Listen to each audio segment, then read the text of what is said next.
So this morning I'm here at Ratatat Studios to talk with Torsten Maas.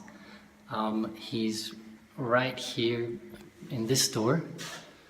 There's their logo, and he's together with Grit.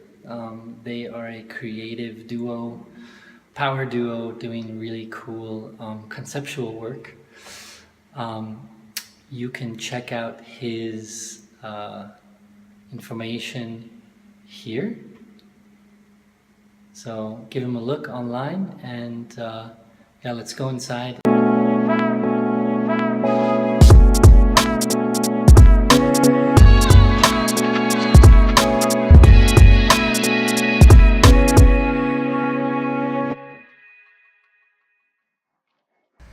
The whole aim of like my conversations, what I want to do with people is talk to really creative folks like yourself and get their insights about what they like about their jobs, why they do what they do, that kind of stuff.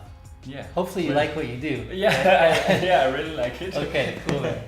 So yeah, the first thing that I want to ask you is basically, what is your very first or your earliest creative memory?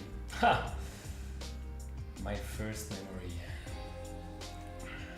My first creative memory was as a child, I guess, when I transformed my bed into a pirate ship. Oh, really? Yeah, I made some sails out of bed sheets and ropes and cannons. I was like 5 or 6. Okay. And like kindergarten age. yeah, and I love to convert my bed into all kind of things like houses, cars, or ships. Nice. I had lots of fun. You were into pirates then? Yeah. Okay, that's cool. Yeah. Did you have any like siblings or anyone that like partook in this? I have activity? a brother actually, Yeah. but I always started building those things in the evening instead of sleeping. Okay. So your parents were overjoyed about that. Kind of Yeah, stuff. in the morning when mom came and wanted to wake me up, she's like, "Oh, a pirate ship." that pirate shit again. Come on, man, cut it out. So do you think that, did your parents, I mean, we're joking around about your mother talking about pirate shit, but did your parents kind of encourage you in the creative direction, or were they more, because I imagine like Swiss parents being a bit like, what, you want to make ideas for ads? Like what kind of job is that? I'm not sure if they encouraged me. I mean, my parents don't know what I do exactly till now. Sure. But So no, I think they were more the kind of safety first. So typical Swiss. Yeah. Yeah. Which is also kind of nice to have a secure, safe household. Sure.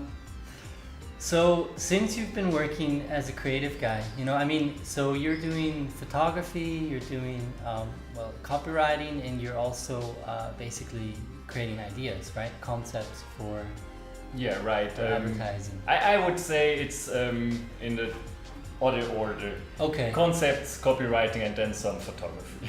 Got it.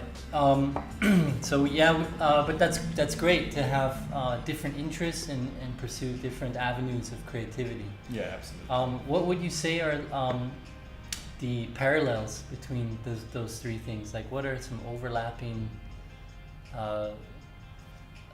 ideas or practices that you have to employ while you're being a photographer or while you're coming up with a concept?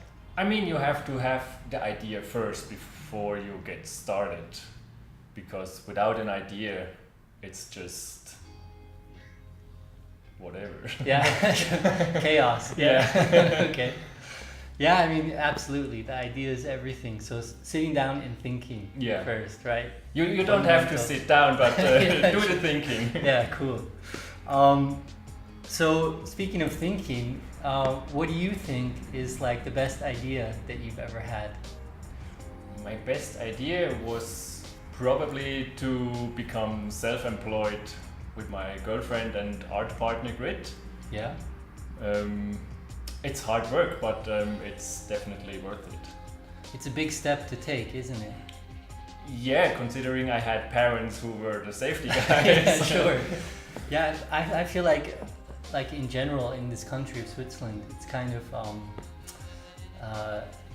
I wouldn't say a rarity, but it's not as common as in a country like the United States, where everyone there inherently believes, yes, we can. And, we don't have a culture of failing in Switzerland. You always want to be safe and succeed, but there's nothing wrong with failing, I think. That's how you learn, right? Yeah. Fall down, scrape your knee. Yeah. Should not try and jump down those 17 stairs. No. Yeah. Speaking of failing, what do you think is the worst idea then that you've ever had? The worst idea. I can't think of any really terrible idea I had. But if you ask me what I regret, Mm-hmm. I already regret to have accepted this interview. Oh no. Yeah. Well, what I know about well, I hope that has nothing to do with me, but I know that on the Swiss side of culture, you guys are a bit more voyeuristic than actually participating. What I mean by that is, like, for example, something like Facebook. A lot of Swiss like to look at the posts, but don't like to make the posts themselves as much or engage. I know a lot of Swiss people like that. So I thank you very much for putting that aside, your Swissness, and being a little bit more international with your attitude. Thank you. Yeah, Yeah, it's a learning step for me as well, because now I absolutely can relate to that. That I don't like to be exposed and take a step back and watch before I say something. So it's a good learning. Yeah, I mean, there's definitely a value and importance to that as well. What do you think? I mean, do you guys have like a shared vision or goal, or do you have like personal ambition about something that you'd really want to achieve within your work? No, the longer the more. My creative ambition is to do what I like, because you only become good at something if you do what you love. Sure. So, right. Yeah, that's my main goal, I think. Okay. So what is the kind of work that you're doing that you really love then, or like your favorite kind of creative work? It has to be kind of fun. Sure. Yeah, and I like creatives that have a certain ease in their work, like Christoph Niemann or Paul Kremer, but it's not only classic creatives. I mean, you as a skateboarder, take Tony Hawk. Yeah. I mean, he certainly puts lots and lots of work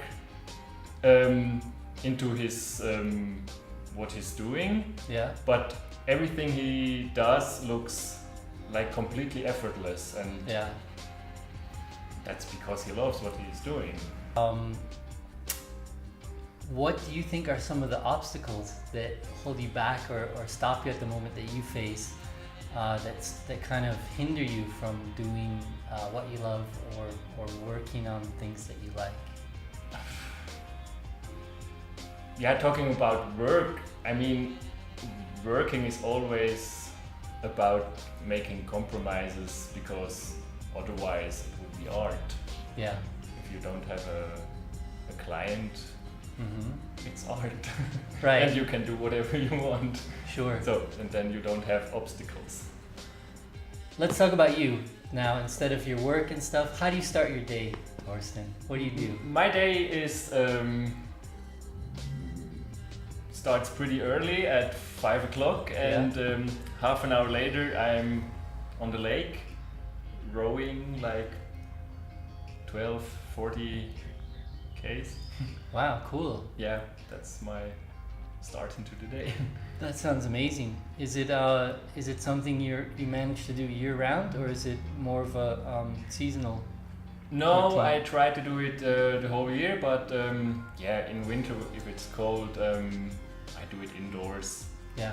Okay. But it's much nicer on the lake. Yeah, I can imagine. I mean, that's the amazing thing about living in Zurich, right? That lake right there. Yeah. What do you think that does for you, like, besides like your fitness regimen? But what is that? Does that prepare you for the day's work, or what do you think that routine does for you? I don't know what it does for me, but I know what it does if I don't have this routine, because I get kind of grumpy if I don't have the workout in the morning. Yeah. And so I keep going. Okay, cool. What's your favorite word? My favorite word, I guess it's yes. Yes. Yes, we can do that. Yes, we like it. Yes, whatever. I mean, it's such a positive word. So- Everybody should hear that more often. Or say it more often, Yeah. right? Yeah, I think a lot of people are hesitant to say yes because maybe it's something that they're not, they're presented an opportunity that they're not familiar with, or something that they think they don't have time to do. Yeah. And when you say yes, you kind of change your schedule and experience something new. That's always good. I Yeah, think. that's why I said yes to this interview. Good man. Thank you. So what's your least favorite word then? Must be the opposite. Don't Oh, do really? that. Don't do this. Okay. No, I don't like don't at all. Yeah. When you meet God at the end of it all and you go up to heaven in the pearly gates, what would you like him to say to you? It doesn't matter what she says. Yeah. Good. God is a she, Yeah. as we know. I would be totally glad if there was a God. Sure. So he can say whatever she wants. He, she. Yeah. Okay. Doesn't matter as long as you Yeah. say, "Hey, there you are. You exist." Yeah. Finally, Awesome. you're here. Yeah, that's it, man. That's the creative conversation. I really enjoyed it today. Thanks for inviting me into your studio. Yeah. And if you'd like, maybe you can show me around and we can look at, I mean, this huge place. We can look at maybe some objects or some things that you want to point out that have significance for you or that you're excited about. Yeah, sure. Let's Yeah, have a cool, try. man. Where do you want to start?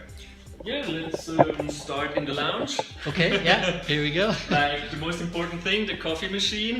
Yeah, those Um, are great actually. It's so narrow, huh?